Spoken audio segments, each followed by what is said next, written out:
కేటీఆర్ పై MP Balaram Naik fire అయ్యారు. CM Revanth రెడ్డిపై అనుచిత వ్యాఖ్యలు చేస్తే ఊరుకునే ప్రసక్తే లేదని ఎంపీ హెచ్చరించారు.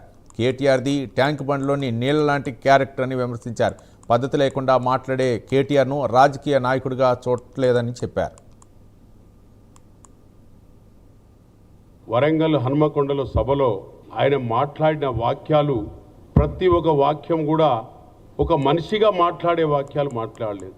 ప్రతి ఒక్క వాక్యాలు ఒక వగ్గర్ లాంగ్వేజ్లో మాట్లాడుతూ సంస్కారం లేనట్టు మాట్లాడుతూ ఏ మాత్రం ఆయనకు అసలు ఈ రాష్ట్రం గురించి కానీ ఈ రాష్ట్ర రైతుల గురించి కానీ ప్రజల గురించి కానీ ఏ మాత్రం అవగాహన లేని వ్యక్తి. అసలు తెలంగాణ రైతుల గురించి ఏమన్నా తెలుసా? మేము రైతు బంధు పూర్తి స్థాయిలో ఏకపోయినా ఇచ్చాం. దాదాపుగా 18,000 కోట్ల రూపాయలు రైతు రుణమాఫీ చేశాం. దాని తర్వాత రైతు బంధు వేసుకుంటూనే వస్తున్నాం. ఆయన ఉన్నప్పుడు జూలైలో కూడా ఇవ్వలేదు.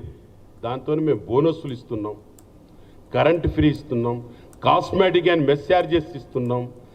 ఇవాళ అందరికి కూడా బియ్యం ఇస్తున్నాం. వాళ్ళు ఎక్కడెక్కడో అక్కడక్కడ పీసులు 2 ఇళ్ళు కట్టించి వదిలిపెట్టి పోతే ఇందిరమ్మ ఇళ్ళు కూడా పూర్తి స్థాయిలో స్టెప్ బై దశాల వారీ